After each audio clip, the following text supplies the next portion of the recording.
Hi and welcome to the Homeopathy Health Show. I'm Atiq Ahmed Bhatti, a fourth generation homeopath with over 25 years of professional experience and practice in this field of healing. The Homeopathy Health Show is the online voice of homeopathy around the world, promoting and raising awareness of this truly unique system of healing, which is suitable for all ages, young and old. Every week I invite guests from the world of homeopathy to come and share their experiences, their work, offer insights, and essentially talk all things homeopathy. Why not visit www.liketreatslike.co.uk and click on the radio and podcast button to listen to the latest episodes. So let's begin today's show here on UK Health Radio, the world's #1 talk health radio.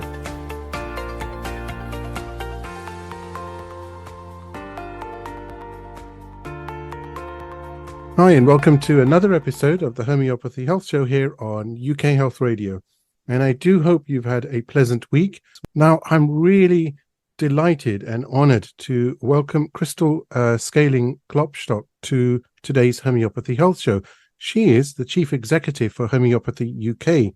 She's also an honorary fellow of the Faculty of Homeopathy and has done a great deal as far as promoting homeopathy and making it accessible to all. And it's going to be a fascinating conversation. I'm really looking forward to it, actually. So, Cristal, a virtual hug and welcome to the Homeopathy Health Show. Thank you so very much for taking time out to speak to me. It's a delight and a pleasure, and I was so enthused to be invited, Attic, because you're doing such great work off your own bat to do things that are really close to my heart, which is promotion of homeopathy and talking about it all over, not just the UK, but the world. So I'm really pleased to share some of what I do with you. It's going to be fantastic. Oh, thank you so much. Very kind words indeed. So you have, should I say, a plethora of experience. But let's start actually with, you mention in the bio actually, and in your sort of backstory that you worked for 6 years at a teaching hospital in Northern California, which at that time employed over 3,000 people, and that the roles there were around medical education and development and fundraising. So how was that experience for you, working in a hospital in that capacity? That was at the start of my career. So after I had finished my university studies, which were in international relations, and over that time, I also got an MBA in international relations, MBA, Masters in Business Association, that focused on health. And the hospital was an amazing place to learn about business, healthcare, about internal politics. I got to work for the chief financial officer and work with the higher levels of the hospital, understanding some of the key things that they had to worry about. And so I was in a very nice, interesting position, even though I was on the beginning of my career path. And it was my introduction to working for a nonprofit. And I felt that is one of the key things that has, kept me going, is that I work for something that makes a true difference, that is doing something that's altruistic in many ways and will help people without it being about how many stocks are you going to sell, how much profits are you going to make for the stockholders.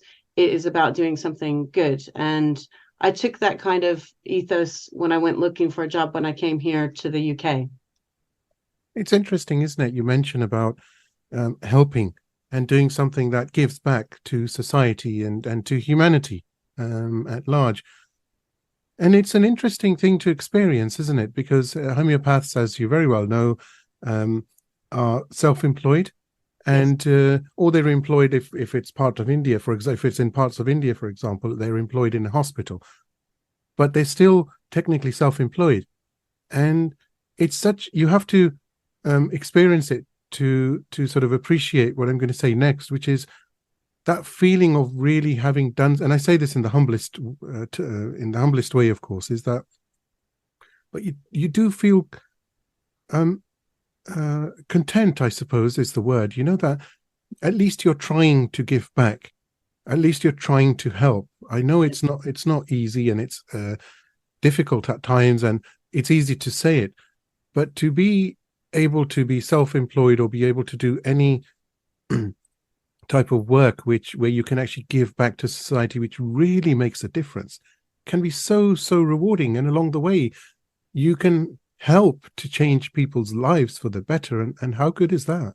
I mean, it's a really lovely place to be. And I don't know how people, you can see some of this when you hear these stories about people that work in big banks and in investment or doing things and make huge amounts of money. They parachute out at 35 because where you get on a train of just constantly trying to make more and more money for what purpose? Is that enriching your life or anybody else's life in a meaningful way? And I feel very lucky that I was able to have that early on. And I think homeopathy is particularly fantastic, and the practitioners that, are working, slaving, over the repertory, trying to get the right remedy for the right patient, and working so hard to make a really meaningful difference in that person that's come to see them, their life.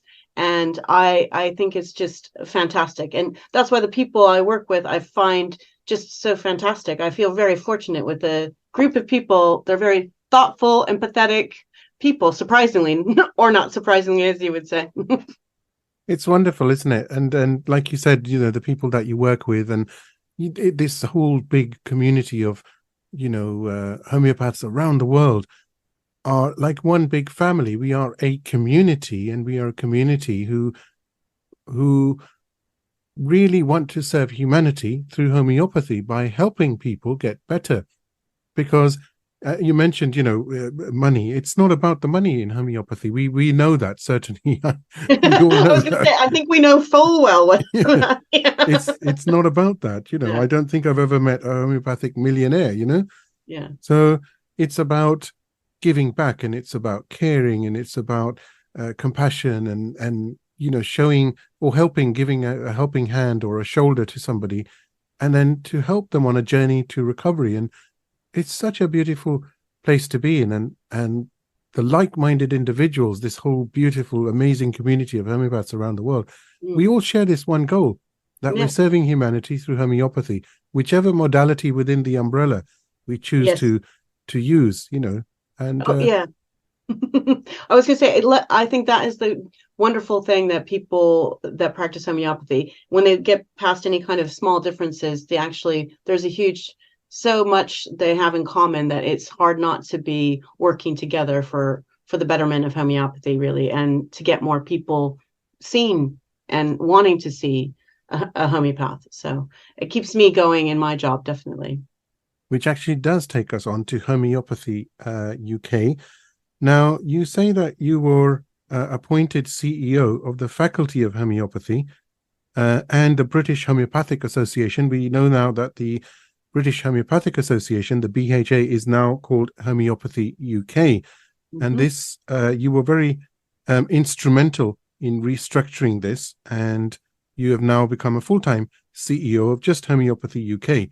Yeah. So do tell us, for the listeners around the world, about Homeopathy UK and what it stands for and its objectives and aims as such. Well, I mean, the BHA, or the British Homeopathic Association, when it became Homeopathy UK, nothing changed meaningfully besides how it interacts with the public, to make it very obvious it's a charity. But we've been a charity since 1902, if you can believe that, and have been kept going because of grateful patients that have stood by us, stood by homeopathy, and kept us going through over 100 years of charity. We are the leading UK charity for the promotion and of homeopathy within the UK. We do that through funding education, through clinics, promoting access and enabling access to homeopathy for those that couldn't afford it otherwise. We do a lot with grants, and we give grants to various different things. For previously some research, and now we have several grant-funded clinics to help fund those clinics that were already in neighborhoods that actually needed some additional funding. And to help some projects where we think there's going to be more opportunity for more homeopaths to get practice, get clinical experience to grow the grouping of homeopaths we have in the UK. And obviously we try to be the advocates of patients that use homeopathy. So when there's government policies that go out, and luckily right now it's kind of quiet on the whole homeopathy policy front, but for a while there, a lot of my job was dealing with media queries, government policies, ASA inquiries, and trying to put the homeopathic patient face on things and be the voice for those people that depend on homeopathy and the future patients that will be needing and wanting homeopathy. So we are driven to try to make sure that everybody in the UK has access to high quality homeopathic care, and it's easily accessible and affordable. And that is a vision that we have, that we want to, the whole UK to have. Will we get there? I hope so, eventually. Different policies that have come through over the years, it has been a bit of a challenge. But I do think, I don't know what you think, Atik, but I do think that right now there's a big kind of change that just growing in the background, which is there's more demand for natural healthcare solutions by all generations, more people taking active role in managing their healthcare. And for me, and looking at the globe and sustainability and natural ways of managing your health, homeopathy should be and is on the up. More people are wanting it. And now we need to, build up on that and get more people trained up to be homeopaths and see this as a real big opportunity, which it is, to really make homeopathy the forefront, go-to medicine instead of the last option, which sometimes can be the case, which is unfortunate. Yeah. You're absolutely right when you say there's an uptake, and everyone I speak to, and as you know, just like yourself, of course, probably actually you speak to more than me, but I speak to hundreds of people every month around the world, homeopaths, students, home prescribers, anybody and everybody who loves homeopathy or has used homeopathy. And they all share this, the vibe is all the same, that there is a genuine interest in homeopathy, very much so now. And it's beginning to really grab people's attention. And that's just brilliant. And we're not saying it's homeopathy or the highway, but at least it's giving that empowerment to especially people at home, for example, a home prescriber, where everyday ailments can be so easily treatable if they're acutes, of course. And then on the other side, you've also got access to practitioners who have experience in treating mental health conditions and autoimmune conditions through homeopathy. And that's a really good place to be, because that access is so important. And the fact that people are now acknowledging other systems of healthcare, that's a good thing, right? Because you've got choice, and choice is not a bad thing. Choice is a good thing. Yes, well, definitely. I think more, especially the younger generation that are coming up and will become the people deciding policies and making choices about our futures. They are far more tuned into what we feel, what are the key issues around the planet. And also, I don't believe everything everybody tells me. Is you can tell. I mean, I have a teenage daughter, and her way of finding information is completely different than anybody I know that's past 40, 50 years old. Their way of assessing information and looking at things is far different than we do. And they really are not as trusting, which is a good thing, because we need to be asking questions, which previously, actually, I don't think that a lot of that was happening. And people trusted governments and trusted their doctor and trusted people to always know the answer to something, when actually now things are at your fingertips. And even more so now with AI, you can filter and ask questions that can get you some really powerful answers and powerful information. I think that's, it's so important, though, that, and I'm grateful that we're in this position now, because it's good to ask questions. Why not? That's the best way of learning. It's good to ask why, how, when, and like you've said, with an example of your teenage daughter, but the same with me, and the way that they get their information. And it's not just you must have heard the old English saying, don't believe what you read in the papers. Yes. And they're able to, the next generation are so advanced, I have to say, because they're so quick with being able to read multiple different stories on a similar topic or the same subject matter, but be able to then make a decision based on 10, 20 different types of articles. And that's really important because it gets you to think, and it helps you to become independent, and it helps you to be almost to train your brain so that you're aware all the time and are able to ask questions, because that of course opens you up to being able to understand things better and be more aware of your surroundings at all times. And I don't mean surroundings as in literally around you, but the world at large, Yes, politics and the climate crisis and everything else. Yes, yeah, no, I mean the all of the contextual things that go into our everyday life. I agree. It is a real eye opener to see how how things are going to be evaluated by a different generation, and that what we think is the stasis of things is actually always in movement and always under change, and that sometimes can be unsettling, but also it is also a positive thing in many ways. And I think we all have to look at those things as actual opportunities, particularly I think for homeopathy. I think it's a real opportunity for homeopathy. And I can see there's a lot of homeopaths out there taking that by the reins, which really makes me happy, because for a long time I felt that there wasn't a lot of confidence, and some people didn't feel confident talking about what they do. And I'm now seeing this kind of revitalization of homeopaths talking about what they do with real passion and gusto out in the public domain, which things like what you're doing feed into that, which only just builds the interest and enthusiasm of people going up. I want to go see Attic because I want to see, if I have a health problem, I want to see, I want to see somebody like Attic or somebody else that you might have had on your show. I mean, this will be the way forward, and it's really positive for me to see that as we're going through the past several years, I think. By the way, that has actually happened many times now. Yeah, I'm sure. I'm sure. Yeah, I say that very humbly, but it's also very rewarding because sometimes people do call and they say, "Oh, we heard your podcast, and can you help us?" And of course I can. I can do my best to try to help you. But what you've said is so important, because we're at that stage now that certainly I found that people are very open and very confident promoting homeopathy, talking about homeopathy. Where I was when this show started is very different now to where it is now. And, it's full on promotion at all times through social media, through the show, of course, podcast platforms, by talking to people, by giving workshops and lectures and everything else that goes with it.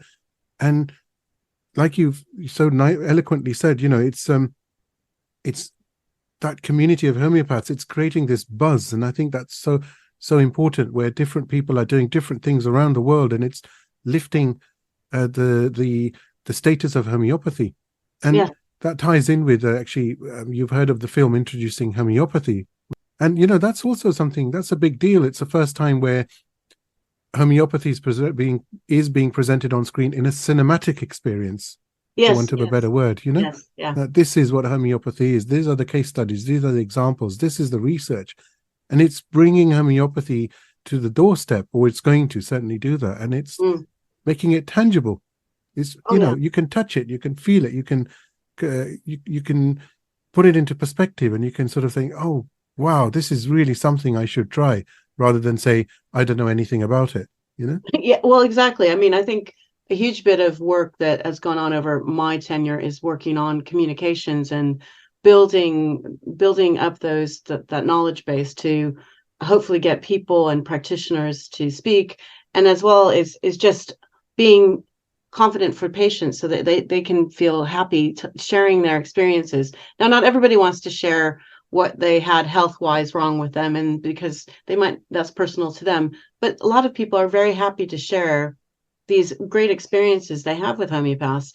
And we're trying to get that when we speak with people that use our clinics, or if we get somebody who just joined us, can you share your experience? It's really the most powerful referral you can possibly get. And powerful online as well. I mean, we have something like 200,000, 300,000 users, unique users a year on our website. And a lot of that is about the conditions and people talking about their conditions and their stories, that where people first go on the site to get information. And so it just reaffirms that need to have that kind of great information, that interaction. Personal experience is always best, isn't it? Just like one-to-one conversation like we're having today, it's always the best way of people finding out about homeopathy and giving it a go. So yeah. Now, Cristal, you're, alongside being chief executive of Homeopathy UK, as if that wasn't enough, you are also a council member for the European Committee for Homeopathy, and also a steering committee member for the People's Declaration for Traditional, Complementary and Integrated Healthcare. And it doesn't just stop there. You were the chair from 2011 to 2022 for Homeopathy, which is a sector-wide coalition in the UK for the promotion and defense of homeopathy. I do like that, the defense of homeopathy. This is a very nice ring to that, So tell me about the work of how you're involved as far as the ECH is concerned, representing patients. Sure. So some of those, I have the honor of being part of, the other bit on there is the European Homeopathic Patients Association. And that federation I'm co-president, and via that bit, representing patients and being there, I sit with the European Committee of Homeopathy, and that's the doctors' organization for doctors that practice homeopathy in Europe. And the members of that organization are different member organizations, like the Faculty of Homeopathy in the UK are members of the ECH, for example. I sit there as a patient giving advice a lot of times about things that have to do with, you need to engage patients more. A lot of the issues that has happened historically is that there's a great divide between what they feel a patient relationship and engaging patients, and how to do that in a professional manner. And I understand that conflict. You want to keep a professional but you also want to encourage them to be more involved in things, especially when you're under attack in a certain country by your government saying we're going to withdraw complementary care or homeopathy from the health service. And patient associations are a great way to enable that by just giving a magazine and as they leave the door, and letting them know that there actually is an advocacy group if they want to be part of it. So I've been doing work with them about that. I've also been really pushing for media training, better understanding of how to communicate within the media, because we all think we're probably pretty good at doing that until you go through media training and realize, wow, I am not good at that. Nobody is good at that except for politicians that have gone through the ringer many times and understand the process. It's very hard because it's not like you and me having a fairly relaxed kind of conversation. It is, you have a message to give out. That person wants to ask you some questions. You need to stay on your message. And it's hard if you're used to just answering the question. So, getting this ability to actually say, here's my message and here's how I want to say it, and not getting diverted by other things, and understanding what your audience wants. And the audience often doesn't want to know anything about RCTs, doesn't know what RCTs are, or meta-analysis or other kinds of research that may mean a lot to you, but actually you need to know who you're talking to. So a lot of work I've done is actually trying to make people understand, by saying something simply doesn't mean that you're dumbing something down or making yourself look less intelligent. Actually, it takes a very smart person to distill down into really understandable points what you're doing and how it can do something meaningful for you or help you. And that's been an ongoing process. But those are the things I bring to the council, and just vocalizing what I feel is needed from patients and how they should be engaging with patients. But it's a great group of people, again, all trying to do their best with minimal budgets and, a lot of intelligent, really gifted people. And if we move on to the People's Declaration, that has been an amazing group of people to be involved with, to do this People's Declaration, where we've gotten 300 different organizations across the globe to sign up to, and thousands of individuals. But because of that global reach, we were asked to do some things with the World Health Organization, which was an amazing opportunity to talk about, what do patients want? We want an integrated healthcare system where we have easy access to those therapies that we should be able to get, which include homeopathy, any type of traditional medicine, whatever in your culture and your area you should be having access to. It should be something that's just part and parcel of your healthcare. So I was able to speak briefly to that at the CSO dialogues that the WHO had. And because of that, we were invited to the summit in Gujarat, which was an amazing first large step by the WHO to say we want to integrate traditional medicine, and homeopathy is part of what they consider traditional medicine. We want that integrated into conventional healthcare to realize their objective of better health for the whole world.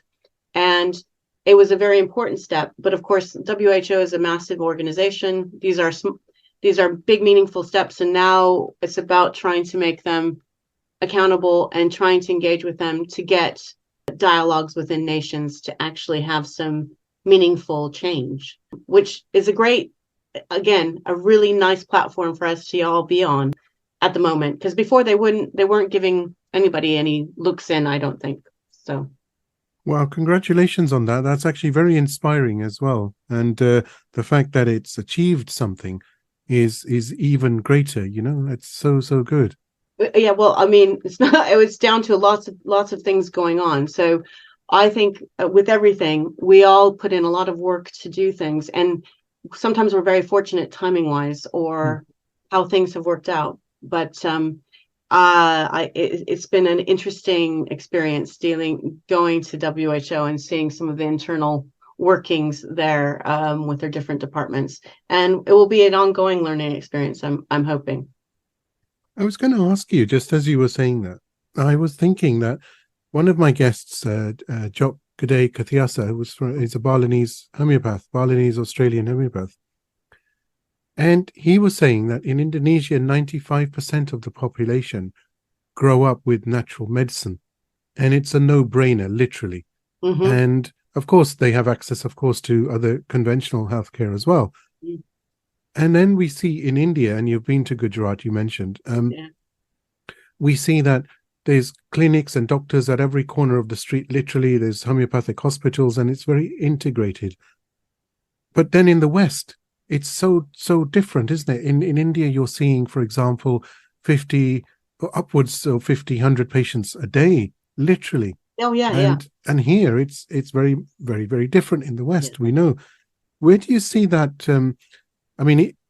Will that time come where in the West there will be access? I can't say it's similar because it would take years and years, but something within the next decade where it'll be easier to access complementary or alternative or whatever you term it as, systems of healthcare or modalities. Yeah, I mean, I personally think that if you see the political spectrum, we have, as you said rightly, Europe is way behind, and in the States, in various different states and things in the United States, far behind on integration models of healthcare. Other places far away are ahead of us. The India and China have the biggest populations in the world. They use and integrate a large number of different kind of therapies and approaches in their health systems, and get very good results for a lot less of an investment per capita, and they are pushing that they want these therapies available and as part of national systems across the globe. And that will put pressure on other governments over time. But I fail to see how any good healthcare system would not learn from other systems, saying, here's a population, and how are they managing the healthcare of people so well, and why are they healthy with less spent? I mean, the Americans are a whole other spectrum where they're having decreasing outcomes on health based on increased investment far over anybody else in the whole world. There has to be a reckoning here of people going, how this isn't working. We're not the healthcare system as we see it needs to evolve and change. Look at those systems over there. So I do think that there's possibilities. And I think in the UK, perhaps you need to have little startup developments that are run through the NHS or outside the NHS with some people that have contracts with some NHS facilities. And what you would see is that they will see that there is something positive going on, and can we integrate that into some other GP surgeries or local provision. I think a large problem is a lot of stuff that's been put into hospitals often don't need to be in hospitals, and be much better in the community if they would be about. And wouldn't it be fantastic if you went into the community, your community GP or a community center, and you said, oh, I'm having this issue. The homeopath would go, okay, well, I can deal with that today, and da da da. And the person that needs to do the cervical smear, to do the test or what have you, they will be going over to that area to do that with those people. It would be a fantastic thing. And if it's done well, people can't not take it up. But sometimes people are really stupid, and governments can be very stupid. But I feel that the way the systems are kind of crunching, I mean, they're collapsing on themselves. Do we not see that health systems are? That leads me to the thought that when things get that bad, you start going, okay, we need to do something really different. And let's look at some other models and stop looking at India or China as, I mean, they are very developed countries. They're not, and they're providing a high level of, let's look at them. So I wonder, I mean, do you feel the same way, or do you feel a bit differently? Are you feeling negative or positive today? No, I'm feeling that I echo what you've just said, which is, for the sake of the well-being of the population, it's very important to look at the models that other countries are following who are successful with healthcare. India, you've mentioned, China. I mean, they've integrated different modalities and it's working. And, you said something really, really interesting where, the NHS center could have a homeopath, a chiropractor, and it's like it's not a holistic, you don't have to term it anything. It's just a health clinic, Yeah. Is access to health. But at least it gives you, the patient, the choice. And why can we not work together? Why can a GP or a consultant not work with a homeopathic practitioner or someone a chiropractor or any modality, someone who practices TCM and so on and so forth? Yeah. Why not? I don't understand, actually. I've never understood where, because the objective is, according to the Hippocratic Oath, you'll do no harm, you'll heal the patient, right? Oh, That's yes. the ultimate goal. So then everything's on the same hymn sheet, literally. Exactly. Well, I mean, the NHS always has spouted on the thing about patients first, patient's choice, and I've had to live through a huge amount of that not being the case, and we advocating and, actually challenging them robustly about decisions that they've made that were not in the patient nor the NHS's betterment financially or for the health of the people involved, which is the paramount thing, is the health of your customers, the people that you're supposed to be serving. It's fairly gobsmacking in many ways, because I agree with you. It's like, how is this not possible? You'd get much better outcomes. People would be far happier with the care that they get, and yet it just somehow never seems to appear, even with good intentions and people doing certain things. But things will change. It's not to give up. It's actually to say, how do we make that possible, and how do we change those minds? And I think things do change. And like I said, I think things are shifting quite a bit. And does Homeopathy UK have quite a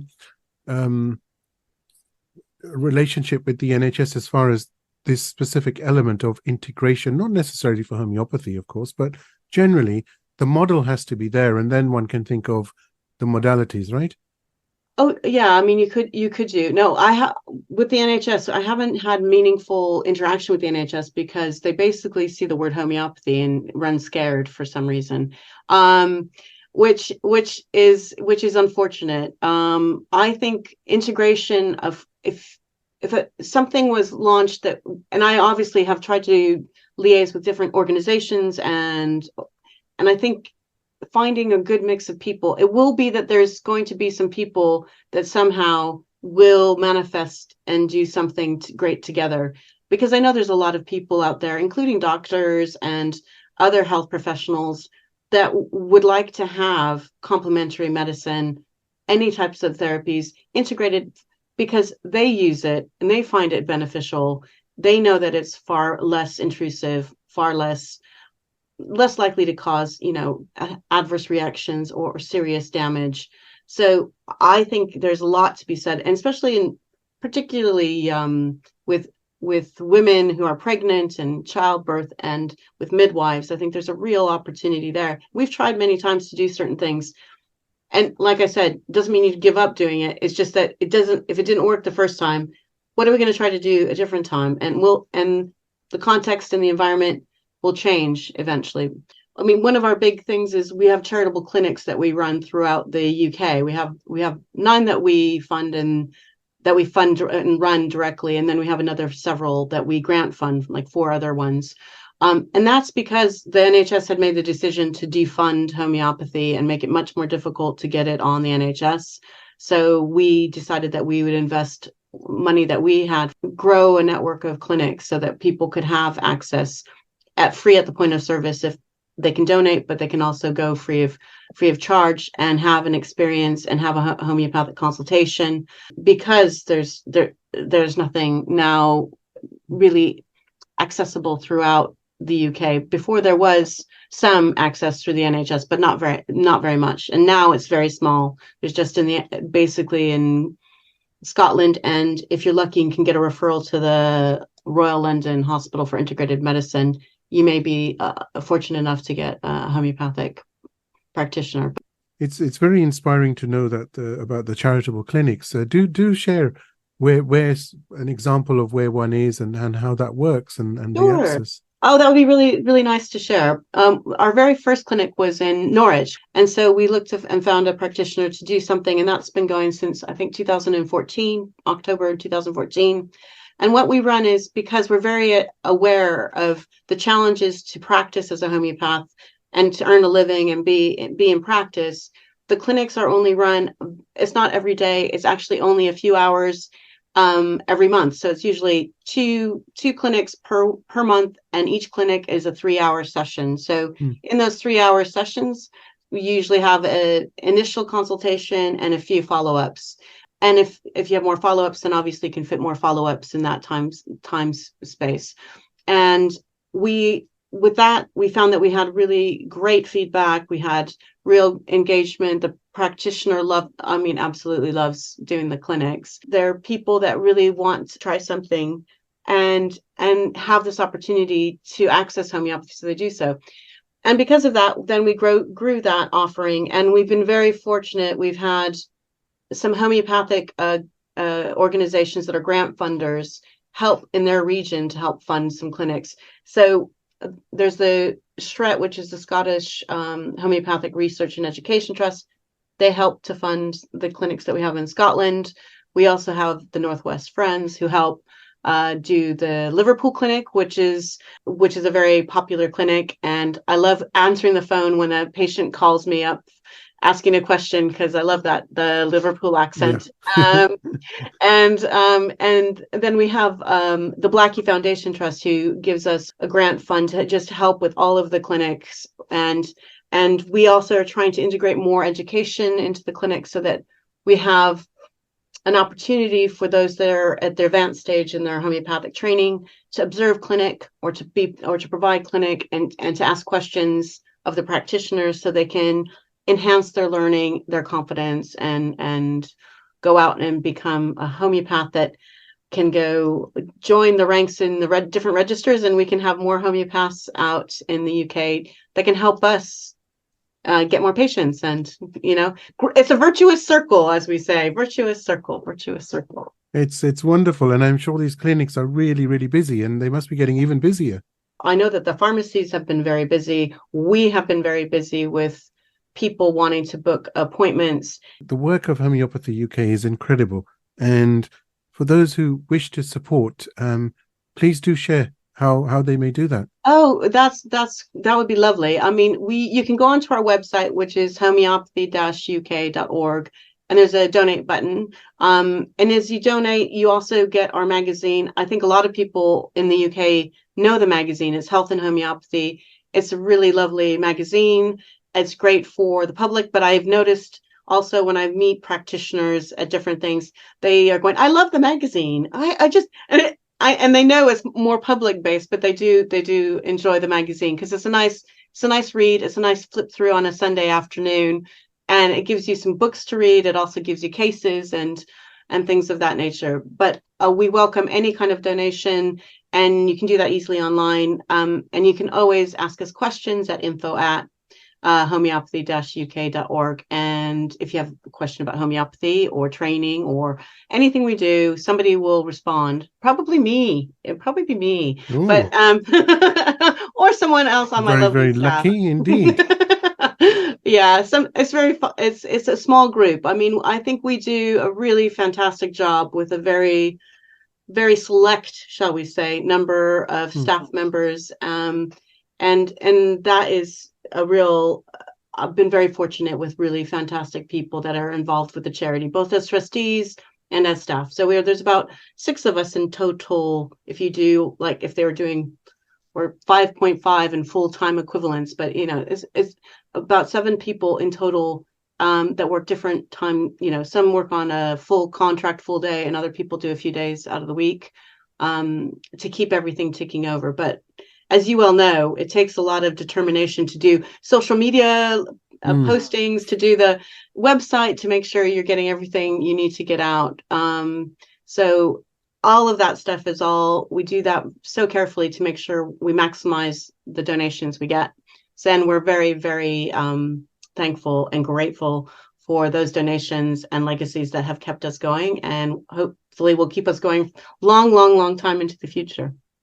I think it's exemplary that with a very limited amount of help, so much can be achieved by Homeopathy UK. So bravo, I guess. Oh, thank you.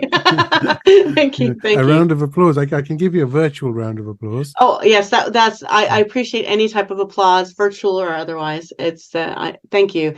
I think there's so many people doing some really great work. And it's really nice to be able to chat about what we do, because a lot of people, even though they think they know something about Homeopathy UK, they often come away after I speak with them, or if they go onto the website, really getting a better understanding of all the various aspects we do. It is always an interesting day at Homeopathy UK. I have to say, whether you pick up the phone or you're dealing with some interesting emails that you might get, or launching clinics, or thinking about the next things. And for us, the next thing is going to be, and you touched upon it earlier, is actually we're going to be launching a course for the public, which is an enhanced, not just a very short first aid type of course. It's going to be a bit more juiced up, or a little bit more beefed up, and be online, but have live stream sessions. And it should allow people to have a home kit and to be able to do a lot with that and have a good understanding of homeopathy, and hopefully spark an interest for those that really want to do something more with homeopathy or with complementary medicine. We're aiming to highlight some really great teachers across the sector and get interviews with people. And I do hope that we get a good uptake on that, because that would help also to educate more and more people. Because if you have great experience, you'll keep on doing it and share it with other people. So, well, I wish you well, and before it launches, it'd be wonderful to actually invite you back so we can talk about that and the importance of that and the availability, and talk about the course itself, actually. That'd Oh, be yeah. wonderful. Oh, yeah, that would be great. I'd love to come back and we can talk about all the other exciting things that have happened. But and whatever's gone on in the universe at that point. Who knows what may have happened at That that was time. very profound. That was. Okay, Uh, I've run out of questions now. I'm sorry, I didn't mean to put a stop on anything. But yes, it does. I do sometimes feel, maybe it's just my age. It's kind of thinking, oh, you really never know what's going to come around the corner the next day or the next week and how that might impact things.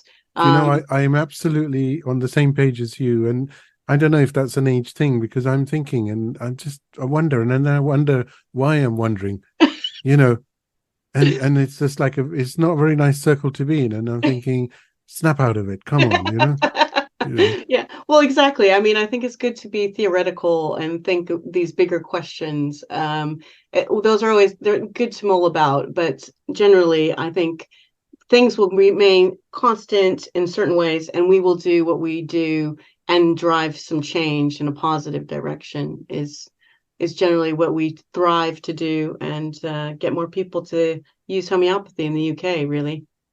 And I wish you the best of success in doing that. I think certainly you are steering the ship, as they say, in the right direction with your, so you have an amazing background, anyhow, and then all the other committees that you're part of, and your insight and the experience that you have, coupled with your love and passion for homeopathy. I think it's only going to go upwards very, very quickly indeed. Thank you. I do aim to please, and I do hope that does happen. So thank you very much.